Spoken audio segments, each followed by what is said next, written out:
So for the discussion, we will have 3 more participants in the panel beside our speakers. So I would like to welcome Eva Maria Stegeman, who is working for the Saxony State Ministry for Science, Culture and Tourism, and who is part of the Regions for Permit Consortium.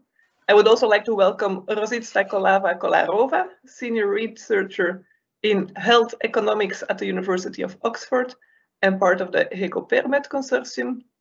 And also, I would like to welcome Mikolai Gurdala, EIT Health Stars Innovation Manager and part of the Sapphire Consortium.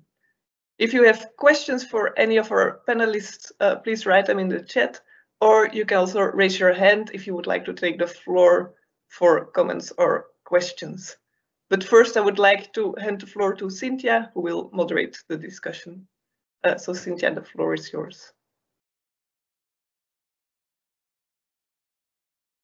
Hi, Rosita. Thanks for being there. So I would propose you would first explain maybe your HECO-PERMET project, because I don't know if the audience is familiar with it. And so afterwards we can discuss maybe. Thanks a lot.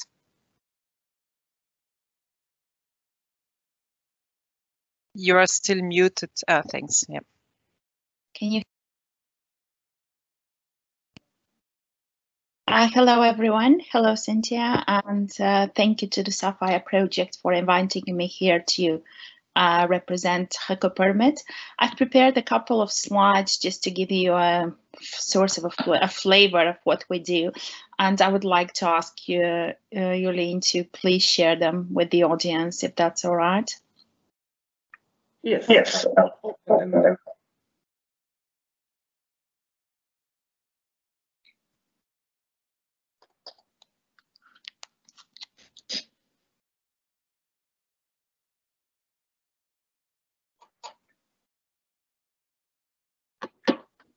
Can you see them now? Yes. I can't see. Yeah, it's coming. All right. As already Jolien said, I'm Rosita. I'm a senior health researcher in health economics at the University of Oxford, and I'm part of the HECO-PERMET project. And I'll just give a brief overview of who we are and what we do. Can we please move to the next slide? So who we are, in short, we are a group of very nice and talented people who like to work together. But in more detail, we are a consortium that includes the Austrian Institute of Technology, who is taking care of work package for developing scenarios for the future development of personalized medicine. The DLR in Germany, who are taking care of management and distribution and organizing our workshops and conferences. The Institute of Medical Technology Assessment, the Erasmus University in the Netherlands, who are leading on Work Package 1, the Syrian Research Institute in Hungary, who are leading on Work Package 2, and the University of Oxford, which I'm representing, which I'm a part of, and we're leading on Work Package 3. Our project stands for healthcare and pharmacoeconomic models, and we are there to support the International Consortium of Personalized Medicine. Can we please move to the next slide? Well, so what we do is we're actually contributing to frontline research in personalized medicine. From the side of economic evaluation, financing and reimbursement, and therefore we're exploring the current landscape of economic evaluation, financing and reimbursement. And we are also developing novel economic evaluation models and proposing models for financing and reimbursement that would be suitable to stimulate the development and upscale of personalized medicine with proven clinical and cost effectiveness benefits. Next slide, please. So this is our framework and environment in a nutshell. Work package 1, as I said, worked and already developed in collaboration with all of us a guidance on health economic modeling for personalized medicine, which was recently published in Pharmacoeconomics. Can you please go to the next slide? So this is the publication. As you can see, it went out pretty recently. There you can find 23 recommendations of how to model state-of-the-art economic evaluations for personalized medicine. And later I will post a link to that paper in the chat. It's open access. Can we go to the next slide, please? Now, in work package 2, we're currently developing, we're applying actually the guidance to 3 case studies. One is a tumor agnostic drug. The second case study is a genetic test for diabetic patients. And the third case study is a genetic test for patients with solid tumors who are prescribed capecitabine or 5-FU. And work package 3, we are developing financing and payment models. We've wrote a review for current landscape, which is currently under review in pharmacoeconomics. So we expect that soon. We developed and delivered 2 workshops online, and on the first one we discussed with expert our guidance and we improved it on the basis of discussion. That was in September last year, and our second workshop, which was just a few days ago in April, we discussed with experts from different fields how to finance and reimburse personalized medicine.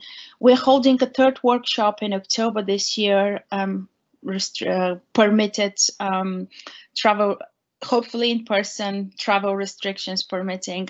But what I can say and stress as an outcome of work package 2 has come up today a lot, and that's the key element for actually financing sustainable innovation and then reimbursing and providing patient access to personalized medicine with proven benefit is collaboration, early dialogue, and support from the European institutions. So this is the framework we work with. So our work has connections with health systems, with the European Commission and the member states, and international and national platforms that develop work on personalized medicine. And that's the end of my presentation. And next slide is just, please, if you want to know more about us, you can follow us on Twitter or visit our website, and I'm happy to take questions. Thanks a lot. We have a first question. Are you linking your case studies to use cases in the regions? Well, case studies are linked to, so some of the case studies are using local data, especially the one that's been developed in Oxford. So genetic testing prior to chemotherapy is not a standard of care as of yet in the United Kingdom, due to the severe reactions that patients had after capecitabine and 5-FU chemotherapies. One center, the one in Oxford, the Oncology Center in Oxford, decided to make that genetic test compulsory as of June last year. So we're basing our evaluation on a single data set from this site. The Dutch team that are leading on the NTRAC, the tumor agnostic drug, they're also using the Hartwig database. So I can say that, and I think the Hungarian team, part of the data they're using to evaluate genetic testing for diabetes patients also comes from Hungary. So in a way, yes, we are linking our case studies to data availability locally, but as a next step, we would also try and adapt those models to demonstrate the case studies within the three involved countries. So each case study will be hopefully adapted for the UK setting, for the Hungarian setting, and for the Dutch setting. And of course, we will also discuss generalizability across Europe, which is a bit of a tricky topic. Yeah, I suppose so. So my question is more, how far is your project at this stage? So till when does it run? Our project was extended, so this is a Horizon 2020 funded project, and it was extended till the end of June next year. So I think the work, the work of work package 1 is almost, the guidance is complete. The first results of the economic evaluations we will present at an internal project meeting in a month from now. And by the end of the year, we expect to have the models adapted for the 3 countries, for the 3 settings. And what I forgot to mention is that hopefully when we are able to do that 3rd and final workshop in October, we will be presenting our strategic documents. So we are writing a document on how to advise that policymakers can look at and see how they can implement state-of-the-art economic evaluation and financing and reimbursement in different regions, because we are very well aware that especially in the case for financing and reimbursement, as in personalized medicine, one size doesn't fit all. I would translate that as one model doesn't fit all personalized medicine. No, for sure. We have another question regarding work package 3 for financing. Are you using innovative public procurement tools? Can the person who asked the question just elaborate on what innovative public procurement tools means? So I suppose you are not using them. Maybe can Anna take the floor or just specify in the chat. But meanwhile, I have another question. So you have already some guidelines, you have already published a paper, open access, but what is your advice to regions already in the project if they would like to follow your guidance? Well, so transferability, especially of economic evaluations across settings, even in Europe, is very challenging. And it is very challenging because pathways of care vary. So that's important to, so we have developed all those 3 models, but I'm not sure that these models would fit in every country in the European Union. And I'm not sure because pathways of care may vary. So this would require adapting the model. Costs of care vary. Reimbursement levels vary. And there is, I see now in the chat that commercial procurement and public procurement of innovation, right? So what we actually saw as examples, so I have to make this disclaimer that usually reimbursement and ways to reimburse personalized medicine and expensive gene and cell therapies sometimes, not sometimes, but quite often are confidential agreements between the payers and the manufacturers.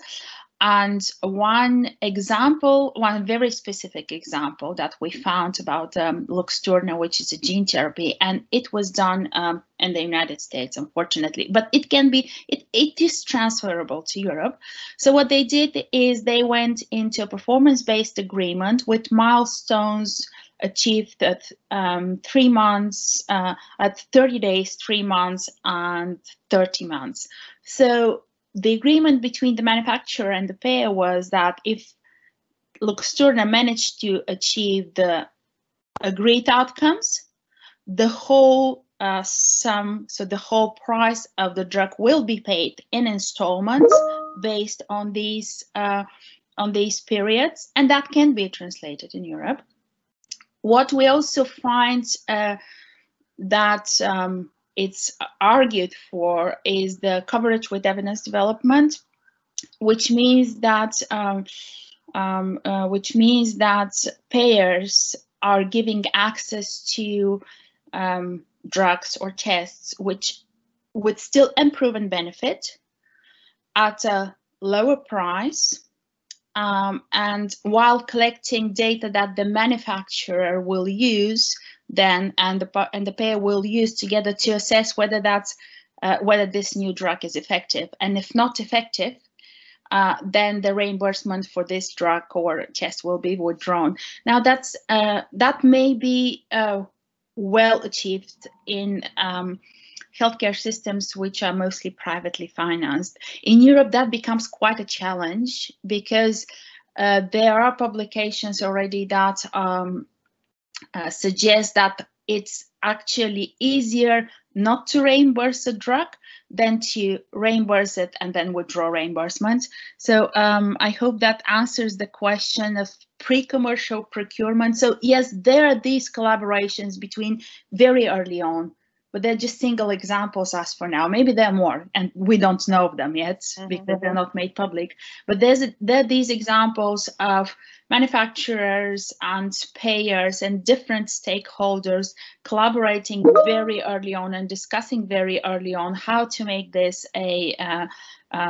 this drug or test accessible to patients in very early stages. Okay, thanks a lot. I still have some questions for you, but maybe afterwards. Maybe Eva, you can jump in. Yes. Because we have some questions for you. Okay.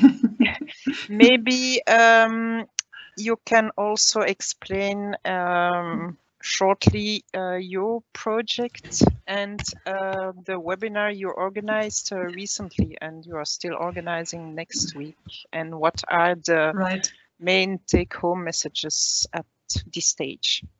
Okay, I think I will be very brief. I did not prepare a presentation, which maybe I should have actually. Now that I saw Rosita, I thought that was quite helpful.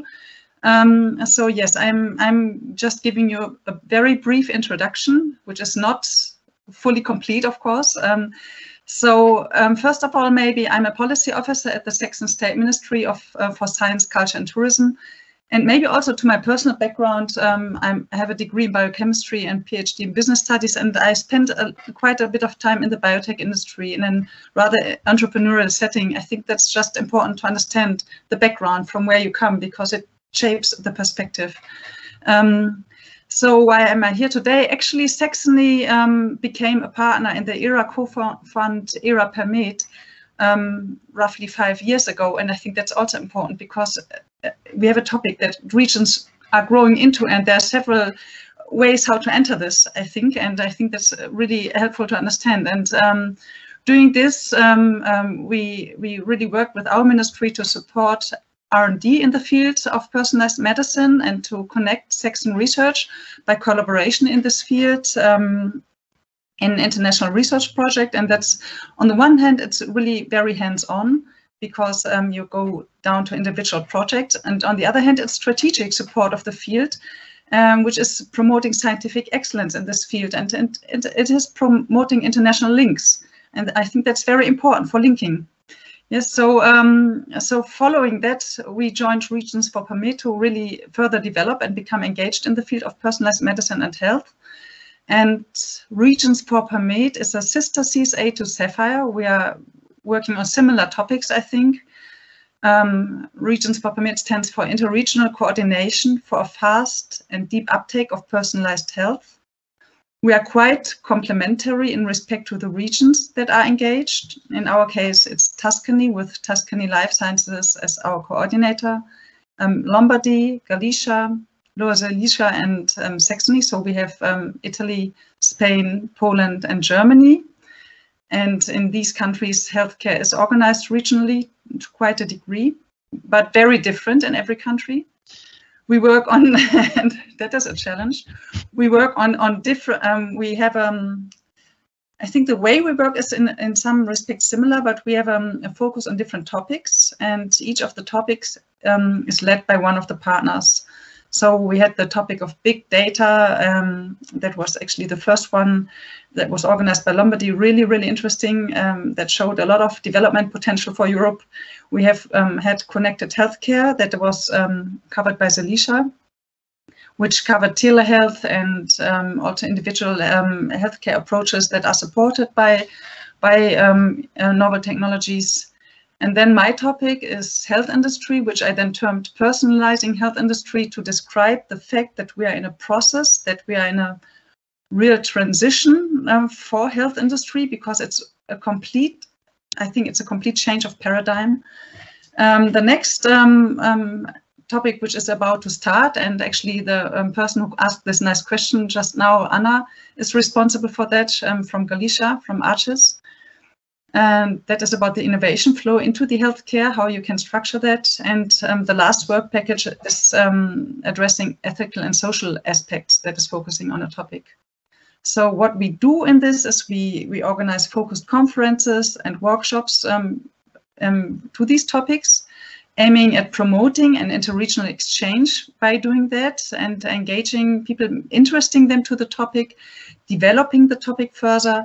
We aim to identify relevant policy areas that are accessible to regions. I think this is also important because there are many policy areas that are really important and impact regions, but it is not all of them are really can be influenced by regions to a degree that they can on their own shape them. We are of course in a big regulatory framework, and this is also sometimes a challenge.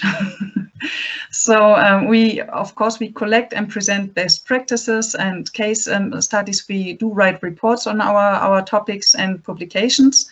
We've just recently also published one, and you can refer to our webpage for that. And as I said, I am responsible for personalizing health industry. I've done a conference on this in October. The recordings of the conference are also online. And I'm just now doing 2 workshops. One was 2 weeks ago, as you said, thank you for that. That was on regional translational ecosystems supportive of personalizing health industry. And there we have really put a focus, like a lens, a little bit on what is going in Saxony, because I thought it's nice to have a comprehensive case example. And the other one next week is focusing on the regional translational ecosystem to support personalizing health industry in Europe. And there we have case studies and examples from all over Europe. And I think to just very briefly summarize, because when you come down to it, I think fragmentation is really, really an issue. Regulatory fragmentation, but also I think that what we need to keep in mind to be competitive worldwide when we address something like personalized medicine is that we are up against a competition that is structured in a different way, because we have, for instance, we had this nice example of advanced therapy medicinal products in the cell therapies. And we had a slide in one of the presentations 2 weeks ago where the presenter said, well, there are clinical studies going on, and actually European countries are the third. But the dimensions were so different, because China and United States were like reporting about 1,000 studies per country.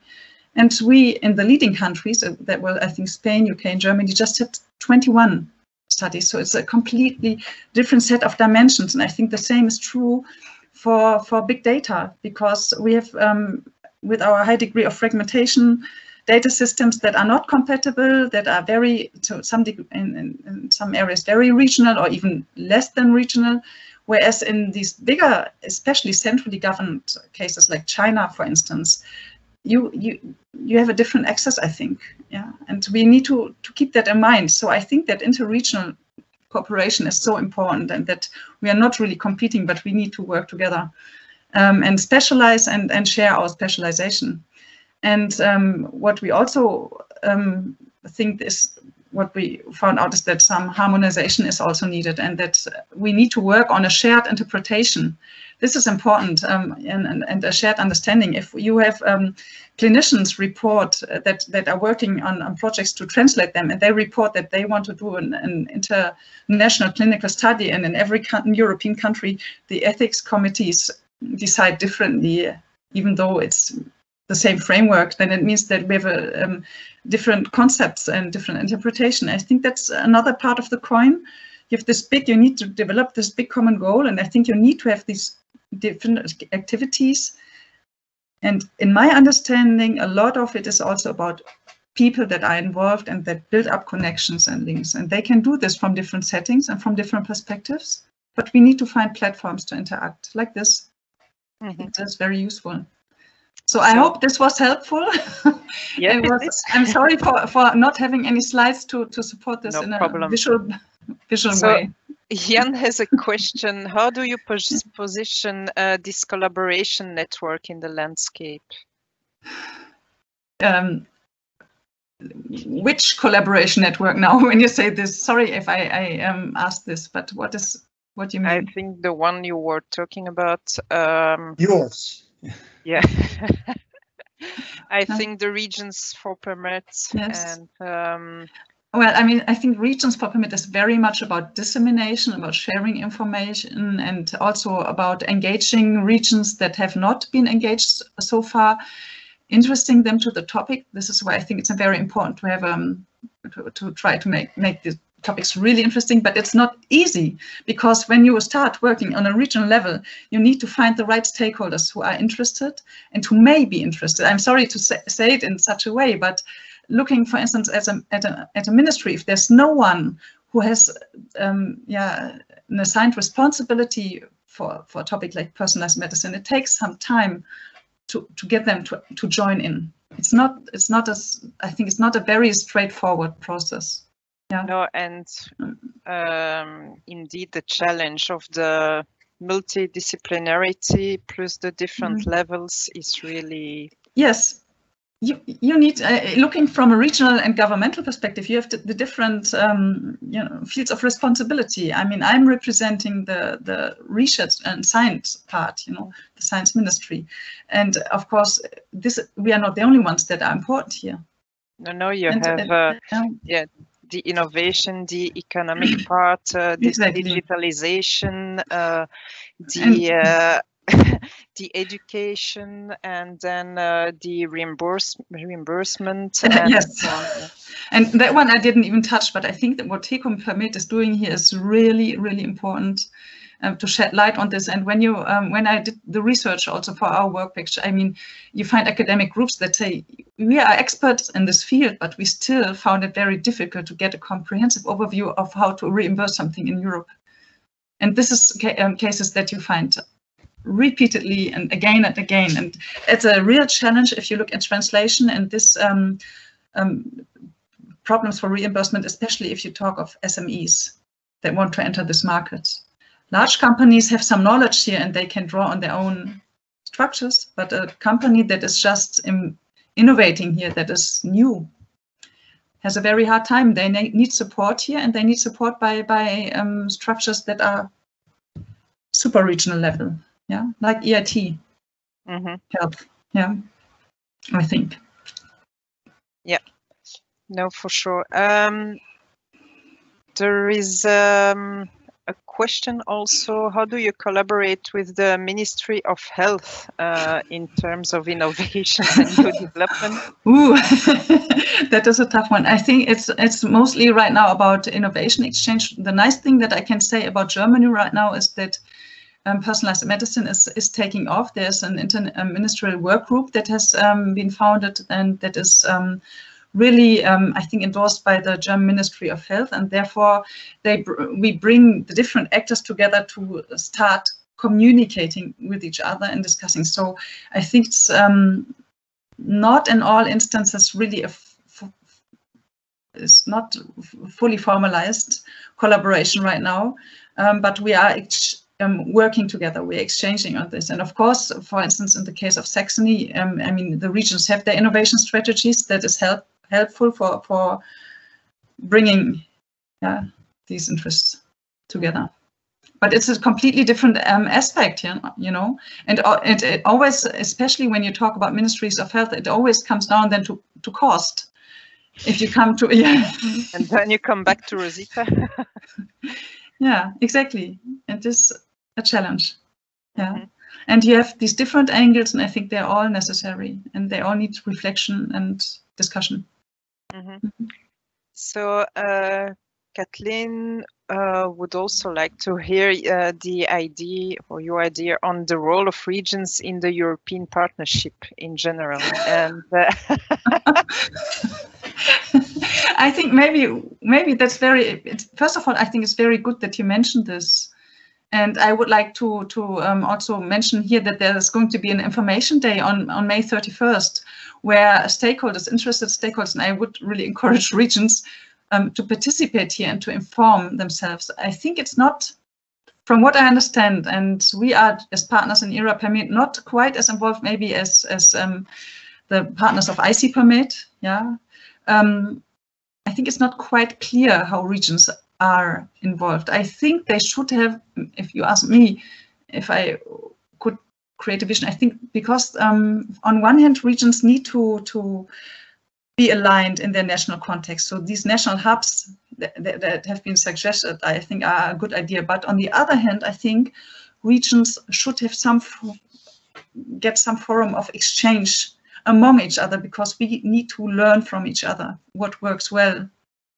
Even though our structures are different and the legal frames are different, I think we need to have I think there should be an additional structure that allows for a direct regional exchange.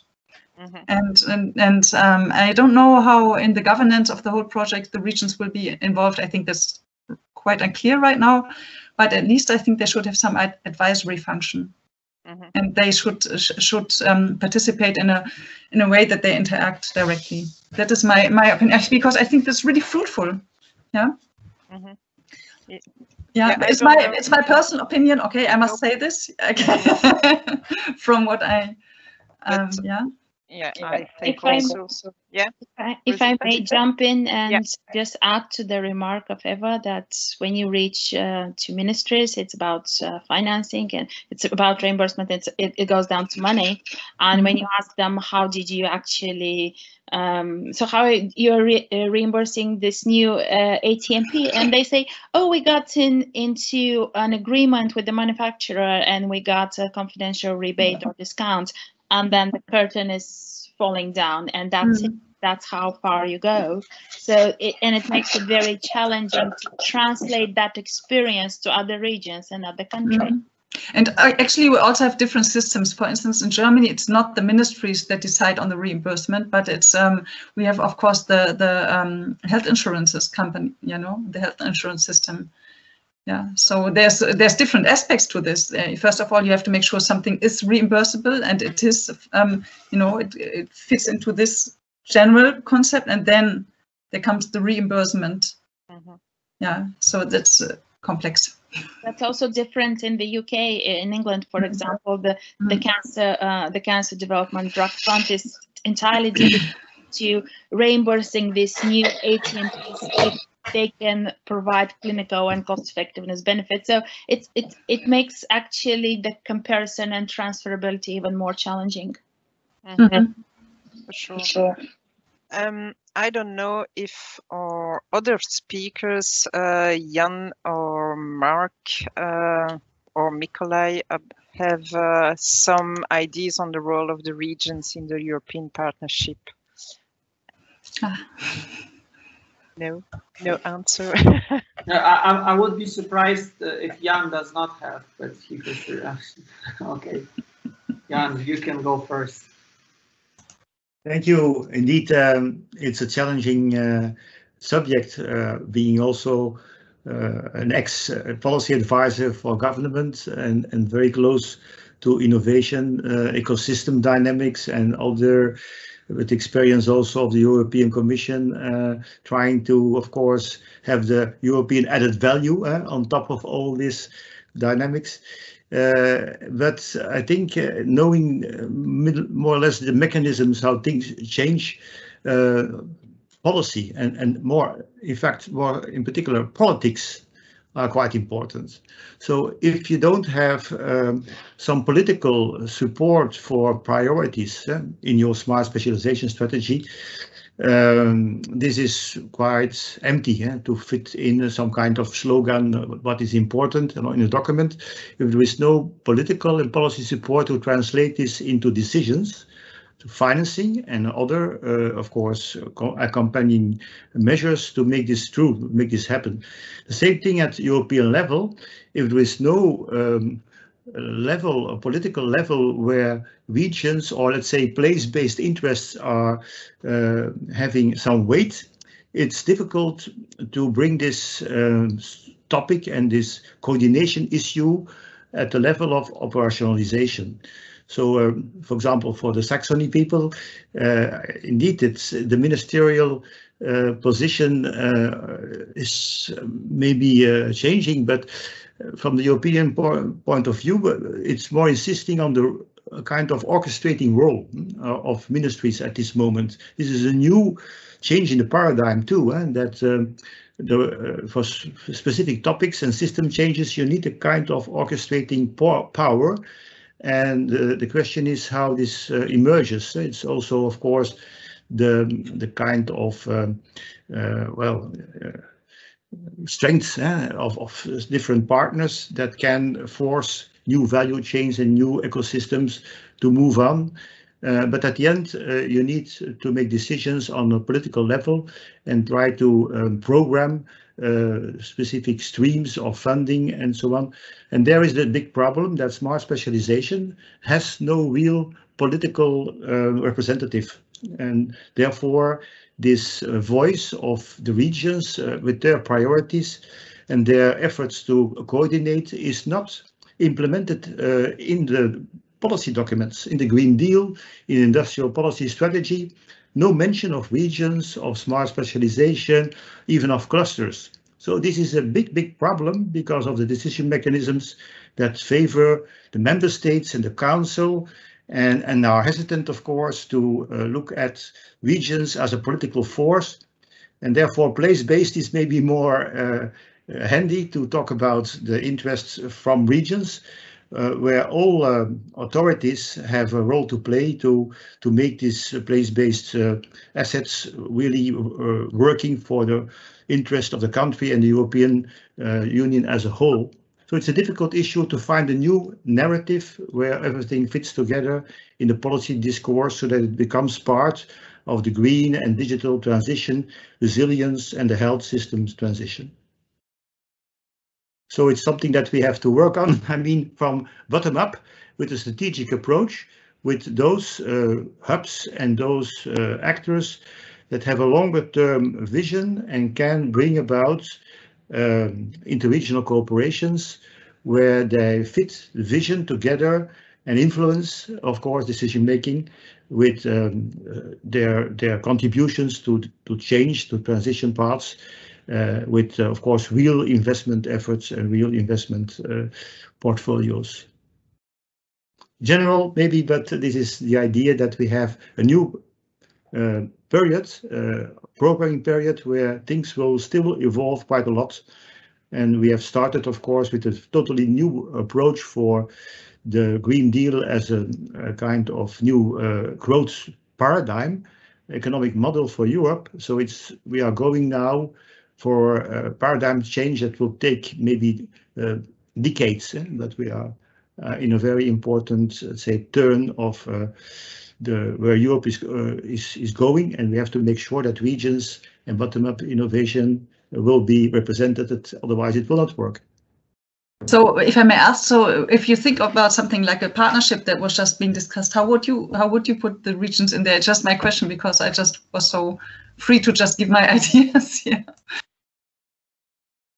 Well, I suggested that to be pragmatic, you have to align indeed with the European partnership that is now in emergence, you could say. It's already working, of course, behind the scenes. And therefore, you need to have a counterpart. So you need to have strong interregional collaboration networks that have their own strategic idea how they can contribute and can complement with the, say, the bigger picture at European level. And this can make a partnership work, starting with a kind of memorandum of understanding, so that the strategic contributions can indeed be aligned and can reinforce each other, so that the preferences of these partnerships can be translated in the roadmap, and the roadmap can be implemented in the partnerships. So it's a process in which some of the actors that are present as well in the partnership or in the regional networks can be the bridging persons. And I think that the ministries at regional level, some people there can play indeed also a quite important role, policy shaping role, maybe orchestrating role. So I suppose the first step also is that the regions update their smart specializations, as some haven't yet done it. So and then indeed, if it's mentioned in the smart specializations, and then go to further collaborations and networking with others. I had also a question on how, because we are in Europe good at the research level, but how to put this to the uptake in the personalized health industry then? What are the initiatives or the channels that are the most promising to invest in? Maybe Rosita, you have an idea, or Nikolai, or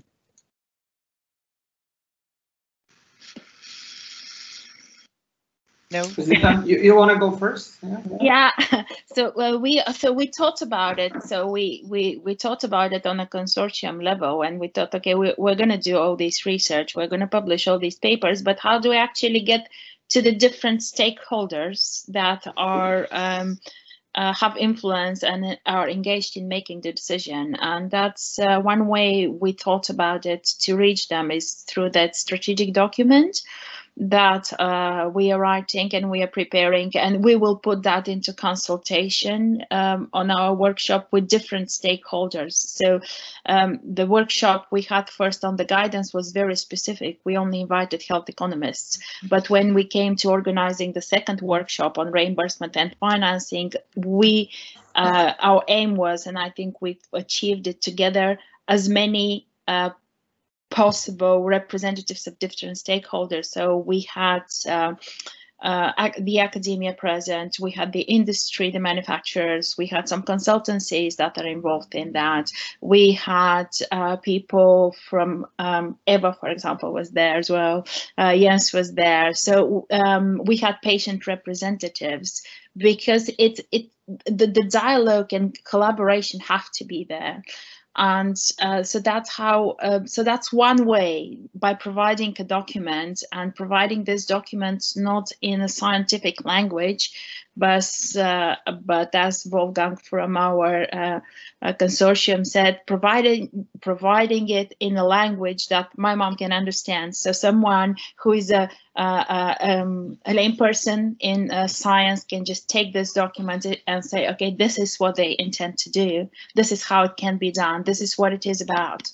So reaching everyone. Mm-hmm. I mean, I'm not saying it's the best way to do it, but this is a way we came up with. We'll see how that goes. Mm-hmm. And Nikolai, maybe your input? Yeah, so I think two things to add here. So first of all, as Samina mentioned, that we try to engage within the projects we co-finance, the payers and the regulators from the very beginning. So I believe this is one of, let's say, changing factors that allows these projects to really answer concrete needs, unmet clinical medical needs, but also to design the solutions in a way later somebody is willing first to use it, and secondly to pay for it.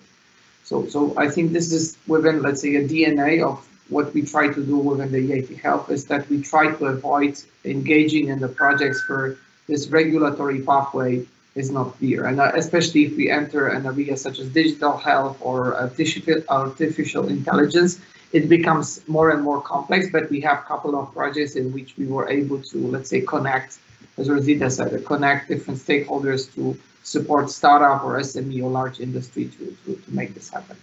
And Cynthia, you also asked what would be, let's say, emerging, let's say, fields in which we can expect this let's say, transition from research to practice or to market happen. I mean, on one hand, you might say it really doesn't matter, because if you really put together a good team, let's say strong technology, good research behind this, you know how to simply sell it in the end, and you know what is the regulatory pathway. It really doesn't matter if this is, I know, a new device in, I know, cardiosurgery, or this is, I know, AI algorithm that is helping to, I know, detect early, I know, severe pulmonology, let's say, indications. But obviously, when looking at our portfolio, we're looking at to see more and more new business models in healthcare. So technology is not so important, but in the areas such as cardiovascular diseases or cancer, we see a different way of delivering, let's say, care or services to the patients. So we have more let's say, e-health. We have a lot of, let's say, integration software happening, because that's another, I would say, a disaster in Europe, that we have so many, let's say, IT systems, IT solutions working, that doctors, they go crazy having, I know, 7 or 12 apps they're supposed to use. Second, I think we would be having now, let's say, an outbreak of, let's say, mental health innovations after the COVID, and let's say I can see this is already happening in different, let's say, spheres, not only in, let's say, pure psychiatry or depression, but also on, let's say, how we should go back to, let's say, social life, and how we should, for instance, tackle our health in the places where we work, because it appeared that our houses became places where we work. And I think we will be having more and more, let's say, challenges related to nutrition, food, good health, but also something that I think also COVID showed us, which, I mean, is let's say, indirectly connected to healthcare innovation, is, let's say, securing the supply chain. So probably we will see a shift in this infrastructure investments, and I think Jan was also mentioning this, that we have a, let's say, a strong policy-driven dialogue here, for instance, now managed by French government, to really set up a key infrastructure for healthcare in Europe. And I think this is where we will be also seeing a lot of innovations in the areas such as logistics or smart manufacturing. So I think this would also open up healthcare also to other sectors. So we will be having probably other, let's say, technologies entering healthcare in a much more, I would say, courageous way than so far. So I think this will be my 5 cents. Yep. Mark, I don't know if you have ideas about the role of regions in the European partnerships, and on the initiatives to accelerate the uptake by the personalized health industry. To be completely honest, a lot of things were said already, so it's difficult to either to challenge or to complete. Just one thing, the good news in our regions, at least we are aligned with the political support with regard to smart specialization, with regard to biomanufacturing and so on. Maybe it's potentially too optimistic, but when I spoke about biomanufacturing, what I see for the moment, and certainly with COVID-19, also with the resilience, European resilience, and the ERA agency in creation, that there are some movements in Europe to support actually this type of industry, because as it was said, we are very strong in innovation, but we are not that strong in supporting the growth of the companies in that field and in a lot of other fields. So it's not completely personalized medicine, but at least I see that there are some collaboration between regions, some collaboration also with a European institution to make it happen differently, and to try to create tools and calls and everything, because of the sense of urgency of today, in order to support this specific industry, and also to go in the direction of reindustrialization of Europe. And when we speak about biomanufacturing, we speak also about raw materials and all the supply we need to have, which is coming from everywhere in Europe, sorry, outside Europe, but not in Europe. So we realized actually with the COVID-19 that it's not just a question of ventilators, masks, and so on, but really with regard to industry, we were in a very difficult position. So hopefully we will have more initiative in that field, more regional collaboration, either at least between regions who have the same interest, but that's maybe just an optimistic comment. No, but we have to be optimistic. So thanks, Mark.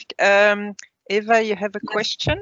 No, actually, I just wanted to comment on the fact that innovation needs to be translated. I think there's another aspect that is really also very important that we have not really discussed, and that's not in the reach of my ministry for sure, but it is really, I think that we still need better availability of funding, and that should also come from the private sector. And I think we need to think about how to change the setting or improve the setting here in Europe. I think it's still, even though it's maybe gotten a little bit better, there's still venture capital that is needed for companies. I mean, translation means that innovation is realized in the private sector, and the private sector needs to realize its projects, and to grow a company, you need money. And for money, you need venture capital, you need people that are willing to invest, and you need a setting that are people willing to invest. And there's a completely different structure in United States, where you have a fully developed financial market, whereas here maybe some elements are not as developed, and we should probably also think about how this can be promoted, some more. I mean, if you talk to companies very successful like CureVac or BioNTech that have developed COVID vaccines, they have had a very long and hard struggle to obtain financing. They were really successful. They have had the Bill and Melinda Gates Foundation. Now they have floated on the Nasdaq stock market. And if you talk to them, they say, yes, it's actually not really an issue. You can do this, and you are covered well by the analysts. But I'm not sure if this is the solution for everyone, or maybe, maybe it can be extended here. I just think that maybe there are also some development is needed, to move along. It's not all that cannot be entirely done by public support. No, for sure. Yeah. But Rosita, are you looking also in this field, or are you just looking at the financial models and reimbursement, or are you looking also in this venture capital problem? You're muted. So yes, so the financing bit is actually financing of research and development, and I very much agree with what Eva just said, that in the United States we have this very well-developed venture capitalist market, if you want to call it. While in Europe, we do have the successful story of BioNTech, but I would ask, how many successful stories like this do we have in Europe?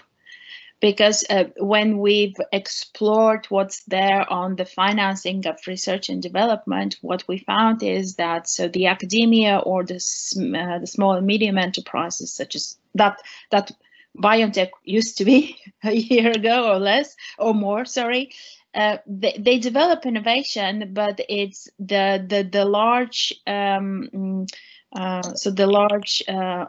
industry companies that take over and bring it to the market in a way. And it's because they do have, I think it was already discussed here, that they do have the knowledge and they do have the experience of translating a new development and innovation to the market, while that's not something that the academia or the small and medium enterprises have experience with, and so they can struggle a lot with that. Yeah. Maybe one comment on that, because I know a little bit that field of messenger RNA, because I had the chance to be CEO for 1 year of Eterna Immunotherapies, which is a second layer of companies in that field. And it's clear that at the time, CureVac and BioNTech raised 500 million to continue to develop a technology which was not at the level of proof of concept at clinical in clinical setting at the time. Moderna in the US was already at $2 billion. So definitely the pockets are deeper in the US, and that's a problem we have today. The fact that in Europe the VCs are very fragmented, and we don't have really growth investors. So investors having the ability and enough money to put in the company to support the growth in Europe and to keep actually also the sovereignty of these companies in Europe. And that's an issue for the moment. But there are some initiatives, and we had EITLs with us earlier on, and I'm sure you know the initiative of the Venture Center of Excellence. They really would like to create this big fund with EIT, with European Investment Bank, European Investment Fund, with VCs, with corporate fund, in order to reach, let's hope, the 2 billion euros they mentioned at the creation, in order to really support the growth of these companies. But that's the way it is today, and most of the VCs are just looking for exit at the time you have the first very good clinical results, and that's the problem we have. Yeah, thanks for sharing this with us. Zita, I had a question.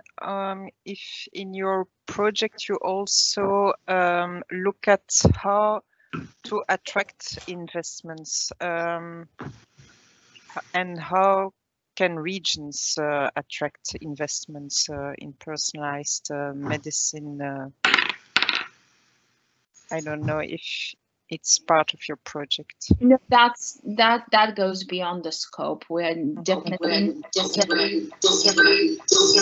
looking into regional structures and regions attracting investment. But it's definitely something interesting. But what we see is just I think we also have this fragmentation here, because we do have the programs like the 100,000 genome in the UK that's heavily sponsored by the government and developed and still developing in the UK. So they've reached out to different genome projects in Canada and Australia and Europe. So that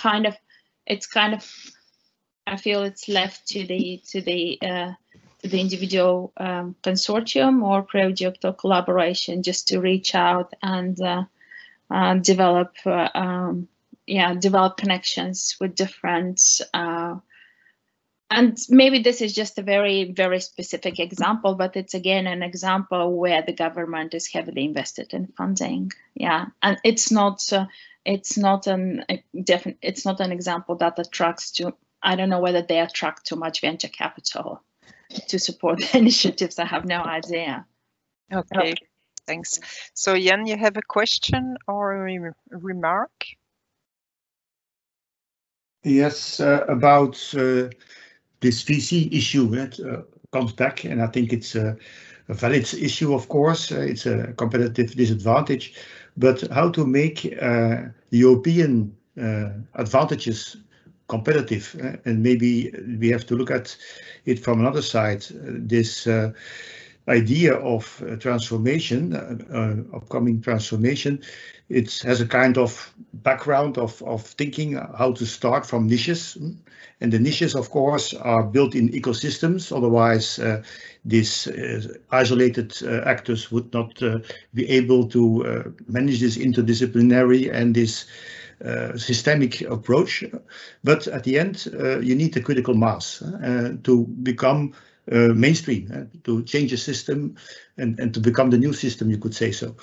In this sense, of course, we have in Europe our single markets. This is quite important to see that it can set standards and oblige also the others. We are still the main markets for consumption and for many other things, business to business also quite important. And in this sense, the setting of the standards is very important. And being a leader in standards for a big market can also bring the standards up to the world level. So that you are leading the standards at world level is, of course, a very important competitive advantage. So bringing these elements together, this is the new industrial policy, using the standards in a kind of strategic way, the level playing field for the European single market competition is also not being naive and obliging, in fact, the other actors that want to make businesses in Europe to adopt the environmental standards to start with, that Europe wants to implement and be the leader on this market.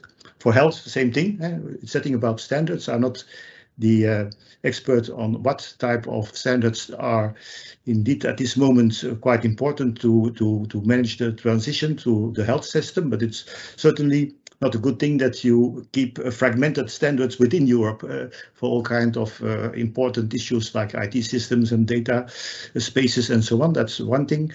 And in this sense, it's important to have this systemic approach, this orchestrating approach. And at European level, this is now translated very, let's say, step by step in alliances, industry alliances for the batteries, for hydrogen, for the microchips.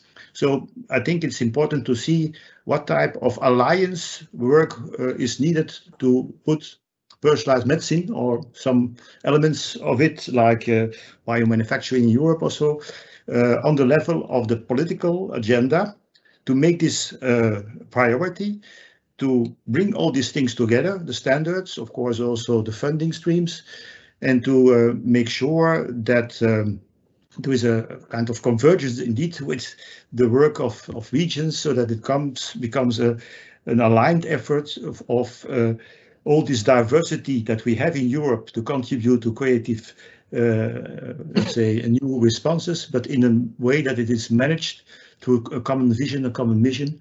And this is the idea of these industry alliances that have to be kept well in mind. It's also about this state aid issue, that important projects of common European interest are exempted from all kinds of restrictions. So this is strategic policy, and whatever actor in clusters or in hubs not being fully aware about this context, he will miss opportunities. So it's important to educate the people coming in the domain about this policy and political context, of course, starting from their own strengths to see how they can fit in. Mm-hmm. So thanks a lot. So we are near the end of the webinar. So I don't know if there are still some questions or some remarks to be added. If you want to take the floor, it's the moment, because we will have to close the webinar today.